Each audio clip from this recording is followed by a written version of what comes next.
Flash, one of the architects of what is known as. What we're going to attempt to do today, or what I'm going to attempt to do, is host alongside my compadres. And your name, sir, gentlemen? Easy Mike. Easy Mike. We're going to attempt to display for you. Can I say who Easy Mike is, though? Yes, Can I just please say, when I came up with this system, like 48 years ago, 47, 48, he spent the night at my house, and he watched me. He was the first person that I showed it to, and then I showed it to the world. Correction. He woke me up at 3 a.m. in the morning to come see me just then. That's 3 years to do, though. So the Get Down is on Netflix. It's something you've worked on for a long time. What did you actually do with Netflix and the Get Down? Okay, well, Boss Berman had called the office and asked, would it be okay for me to assist him in this television series? And, you know, so I went to go meet with him, and he says, Flash, anything that you did as far as your career is concerned, when you started making records and all that stuff, I don't want to know about that. I want to know about the organic years when you were just doing this in the streets, you know, for no money, for nothing. So, I looked at him like, why? Why do you want to do this? He says, Flash, I've been wanting to do this for quite some time. And he says, you guys had nothing. And you guys, with nothing, created something that is now $1 billion industry.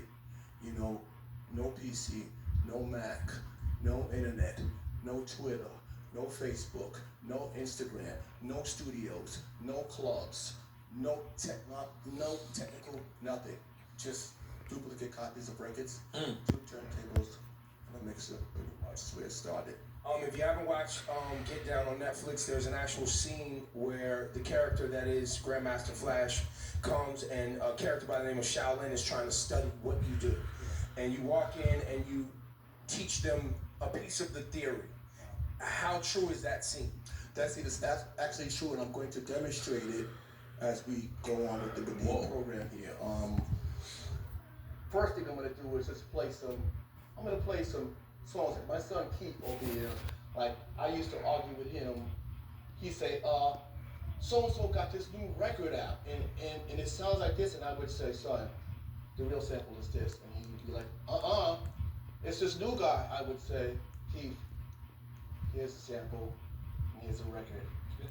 You know, and I wanted, before I get into some other things, I kind of want to just play some samples of some 70s music, because the 70s is where people need to understand this is where this whole hip-hop culture really started. What was happening musically that pushed yourself, Grandmaster Flash, Kool Herc, Bambaataa? What was happening in the Bronx musically and in the world musically that pushed you guys in this direction? I think for us, since we had no technical nothing, the search was to find that drum beat, that breakdown, that drum solo. So we searched for the drum solo in pop, rock, jazz, blues, funk, disco, R&B, alternative. Anything with a drummer had a solo. That was actually the mission. And there was times I got up early in the morning, like 9 o'clock in the morning, and went record shopping and didn't get home until 10 o'clock at night, and had an arm full of records, just going through all these different genres of music, trying to find that break. But why? What was the break being used for? Like, what was happening? Why did you need it? At this time, what I noticed was this. When you hear a song, you'll dance, but when a drummer did that solo thing for a couple of seconds, your body got more active.